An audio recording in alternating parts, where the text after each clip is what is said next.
Welcome to Brandstorm, the podcast that talks to the people behind America's brands. I'm Dan Trzynski, president of Platypus Advertising and Design. And I'm Nancy Christopher, PR director at Platypus. I'm sure you've noticed the shopping feeds that show up on your computer screen when you're online. Where exactly do they come from, and how can you get your product there? Well, today we welcome Brian Roizen, co-founder and chief architect at Feedonomics, an advanced shopping feed management system that allows you to import, optimize, and feed products to multiple channels like Google Shopping, Amazon, and eBay, to name a few. Thanks for joining us, Brian. Thanks so much for having me, Nancy and Dan. So, everybody's got their dream of, I'm going to invent something and sell it online, or I make musky baits, and how do I sell those to people online? How can Feedonomics help me? How does it work? Or do I have to be a store? Yeah, so Feedonomics is a full-service feed platform that lets you easily optimize your products wherever they are. They could be on a Shopify store, they could be on a BigCommerce store. And we take your products and we basically optimize and list them on hundreds of different advertising channels. I actually used to be making websites for e-commerce stores. And one of the first questions an online store has for you after you create a site for them is, how do I get people to buy my products? And so people are looking at products in many different advertising channels on Google, in Google Shopping, on Amazon. I know I'm pretty guilty of using Amazon myself, and eBay. And so we basically help merchants get their products syndicated there. What does it mean to optimize a product? Great question. So the first step is first we need to get the products to be able to optimize them. But when we talk about optimization, we mostly talk about optimizing for search relevancy. So when someone does a search on Google for something like running shoes, for example, they probably don't know the brand they want. They probably don't know the size, the color. They might know their size because it's their shoe, but they don't necessarily know the exact product they want. But when they get further down in that purchase funnel, they're going to realize they want a Nike pair of Air Jordans. They know the exact size, their shoe size. They know the color they want. So when they include more of those relevant nouns and adjectives,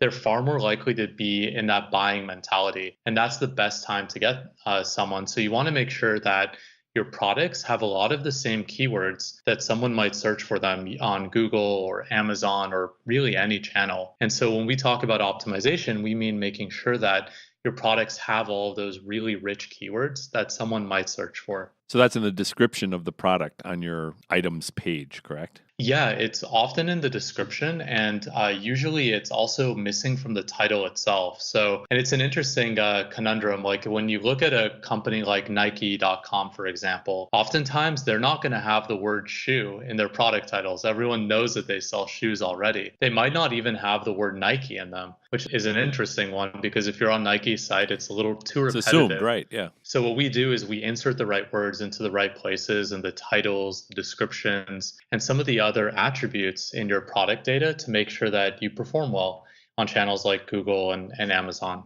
So can you have competitors on your system? Because what would keep you from saying the same things for Adidas versus Nike?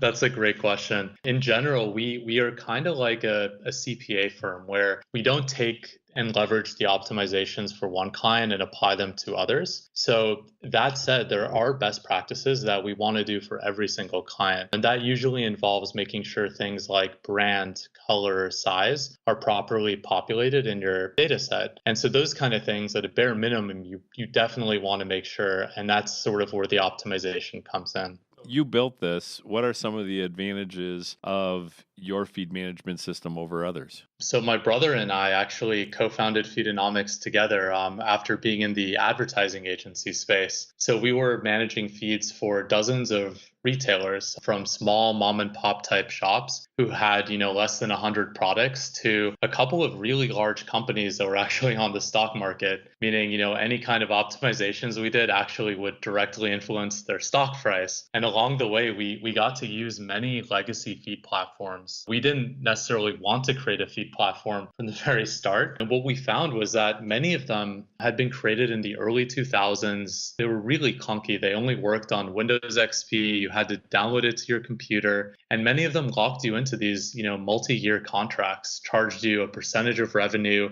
or they just couldn't handle the scale that we needed and level of product optimization that we wanted to do. And so to top that off, they usually had really bad support. Like we would ask a question and it would take us over a week to get a response.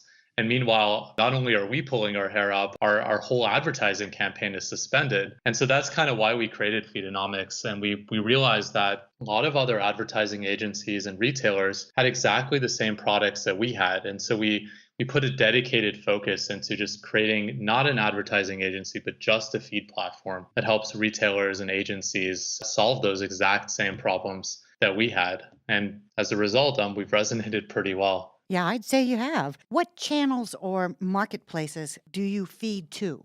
So we work with pretty much every advertising channel and marketplace. You've got search channels like Google Shopping, Bing Shopping. You've got remarketing channels like Facebook, Criteo, AdRoll, even affiliate channels. We've seen a pretty big push in the last year or two just for a lot of retailers wanting to try things like Pepper Jam or Commission Junction. And then you've got sort of the 800-pound gorilla in the room, which is the Amazon, right?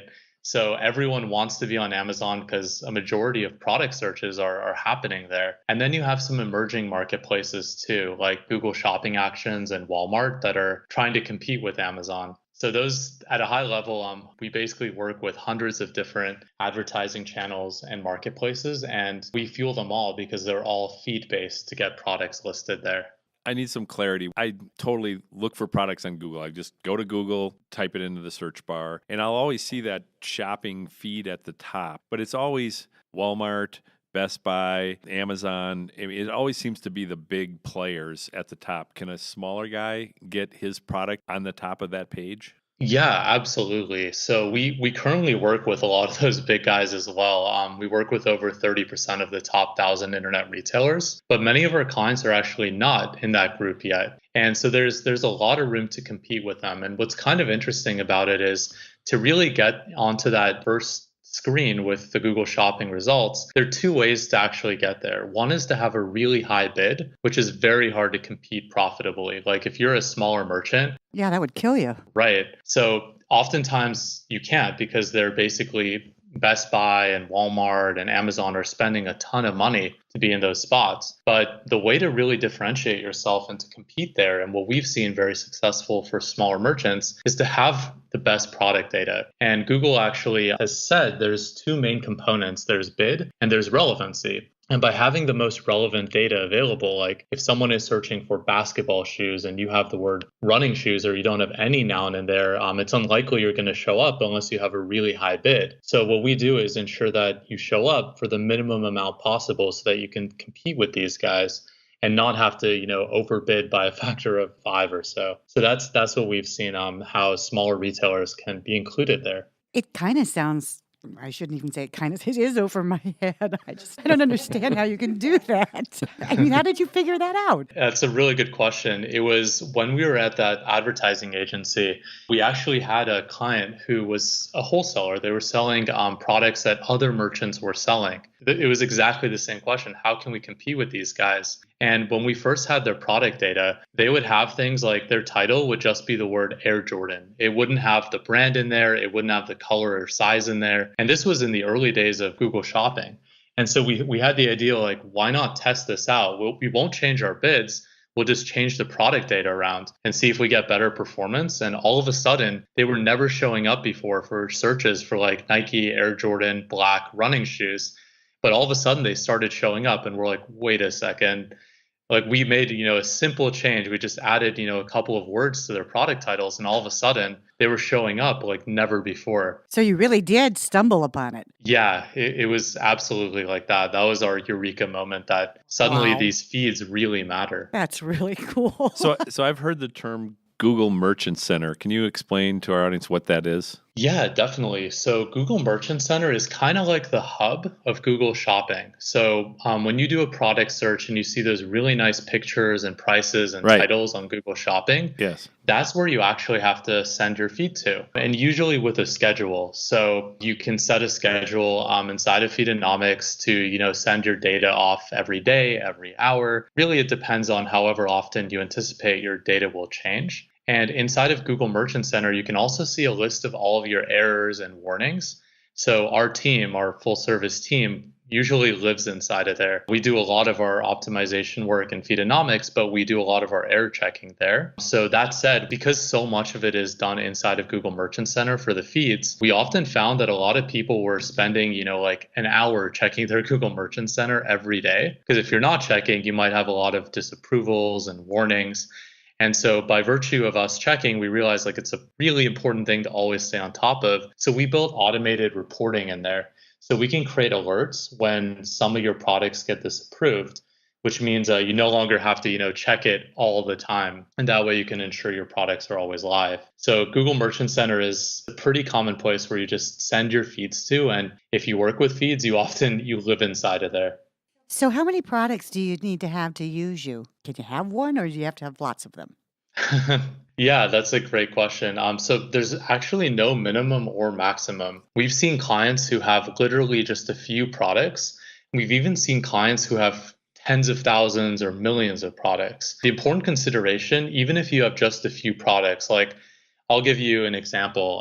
The online mattress industry is growing like crazy, and oftentimes they just have 5 products like twin, the large, the queen, the king mattress. And so the question is, well, why can't I just do this in Excel?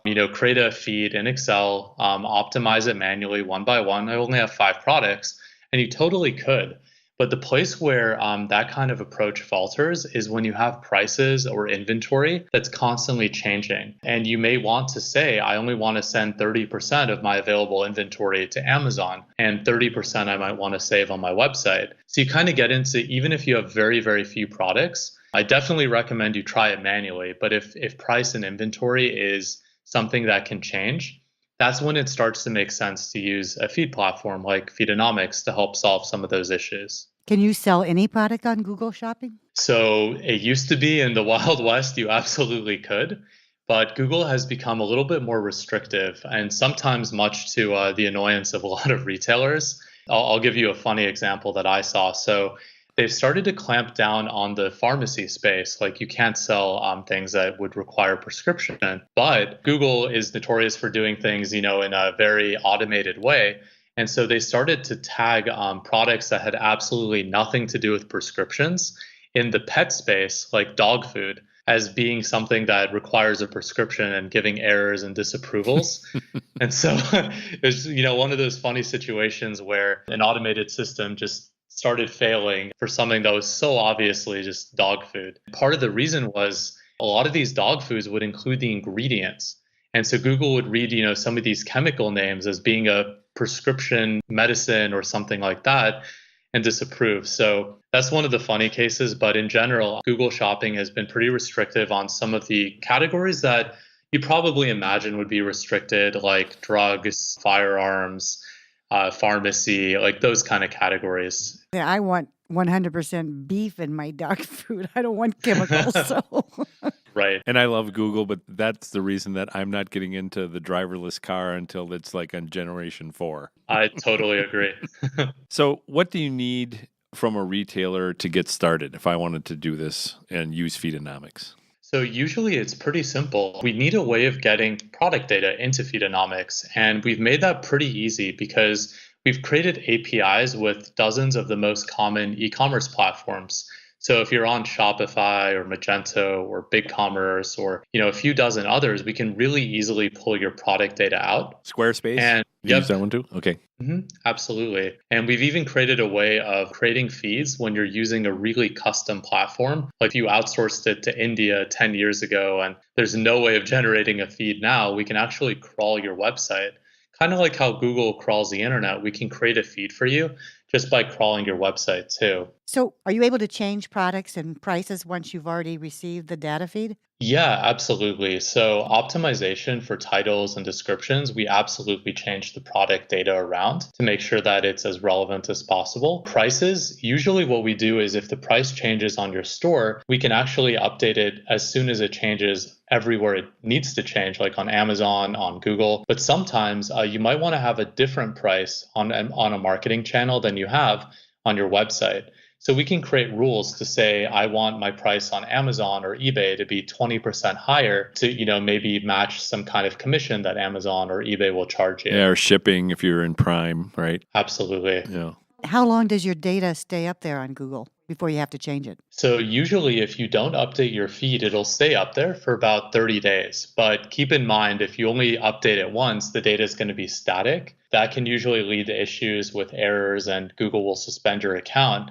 So you definitely want to make sure at the very least price and inventory are updated. And when you add new products that you update it. So oftentimes we don't see retailers uploading a feed once every 30 days. They're usually doing it every day or multiple times a day. And that's something the retailer has to do on your platform, or is that being done for them? Yeah, we usually do it for retailers. We kind of try to understand how often is your product data actually changing? Because if it's changing once a day, there's probably not a great reason to update it, 24 times a day. But around holidays and holiday sales like Black Friday, Cyber Monday, you want to make sure that your data is changing as frequently as your sales are happening. So oftentimes we'll see things happening like every 15 minutes because over a 15-minute window, 50% of all of your products might sell out. And all of a sudden you have wasted ad spend on a channel like Google where you say to Google, like, no, I still have products in stock when your website is all out of stock. So it's really important to do that as frequently as possible. Does it take a long time to get on a feed like Amazon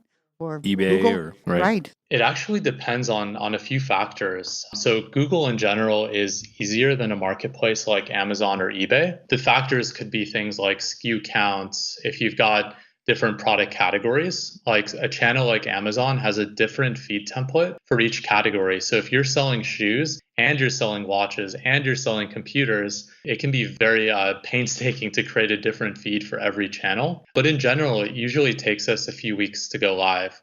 And the other interesting component is marketplaces like Amazon and eBay. Like if you're selling in multiple places, like let's say you're selling in Amazon and you're selling on eBay, you may not want to log into each one of those multiple times a day, fulfill orders. So what we've created is the ability to pull your orders back from Amazon and eBay and insert them into your own store, your Shopify store, your BigCommerce store. So when a sale happens, you only have to fulfill them in one place. It saves a lot of time. So what does an engagement with you look like? Is this a subscription model or how does it work? How do I pay you? Yeah, we actually made our model very, very easy to switch to us. And part of it was when we used other feed platforms, we really didn't like how they charged a percentage of revenue or they had a year-long contract. Because oftentimes you need more flexibility, especially if you're a nimble retailer. So we created our model to be a flat monthly rate, usually starting at a few $100s per month. There's no long-term contracts. There's no percent of ad spend. So it also forces us, because we're month to month, to prove our value every single month to our clients. So that kind of resonates with clients as well, just that we want to prove our value all the time. Mm-hmm. And then your actual ad spend is over and above that. And does that go again directly to like your credit card or whatever it is on Google or eBay or wherever that feed goes to? Yeah. You set the budget? Exactly. So we actually don't even manage the budget. We leave that to advertising agencies to do, or to the client themselves if they manage it. That way you have full control over everything you do. And all we're doing is just full management of your product data and your feeds. Okay. Brian, I read about tech companies that have interesting cultures. So I wanted to ask you, I saw on your website that you have this mantra, many of us are more capable than some of us, but none of us is more capable than all of us. So tell us a little bit about the culture at Feedonomics. Yeah, the culture at Feedonomics is truly unique. For us, we always talk about having an amazing technology, but with a heart. I mean, without it, I don't think we would have scaled to over 110 employees that we have around the world now, most of which are in our LA office. But we actually modeled it. Our CEO, Sean, he's actually a former professional rugby player. And we modeled a lot of our cultural elements on some of the best things we've seen at other companies we've been involved in, and also around one of the most successful sports teams in the world, the New Zealand All Blacks. They come from a country with just a few million people, but they've dominated the sport of rugby for the last 100 years. Their win rate is just off the charts. And the principles they follow are very similar to some of ours. Like one of our principles we totally stole from them. It's called sweeping the sheds, where after a rugby game, it's the team captains, the best players, who stay afterwards to clean their locker rooms, which are they call sheds. And so it's kind of a crazy message though. Like, but it's a humbling experience. Don't let anybody's head get too big, right? Exactly. And so they don't have janitors or make, the worst players on the team do it. And when you look at, professional sports in the US, like, can you imagine professional NBA players or Tom football Brady players washing the towels after the game, right? No, I can't imagine that at all. It's inconceivable, right?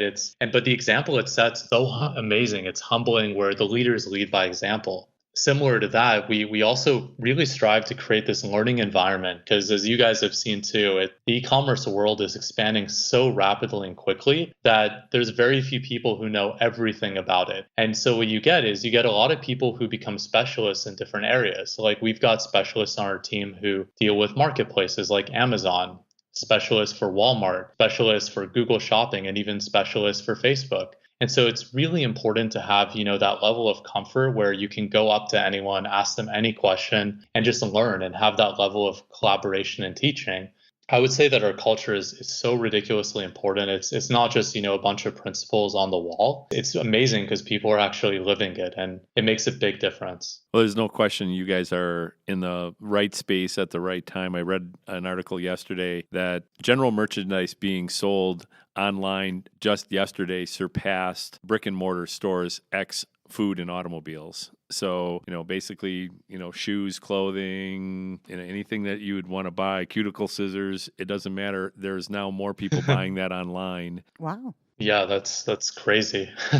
So, and they're both about 11-ish% of all retail. Online's been growing, catching up, but got up now it's and surpassed. Yeah. One final question, Brian. Since you're a leader there, what's the worst chore you have to do when you're cleaning up? What do you hate the most? That's a funny question.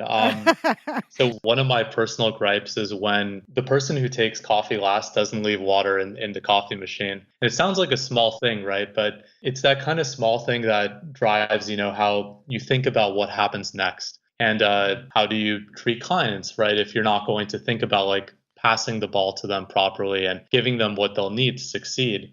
So that's one of my personal gripes. So whenever I see the water empty, I always fill it up. But it's really an important one with sweeping the sheds. So we call everyone out on it at Feedonomics. So when we see, trash on the tables or we see the water is not full, so we call people out on it with saying like, remember to sweep the sheds. And it means something, which is great.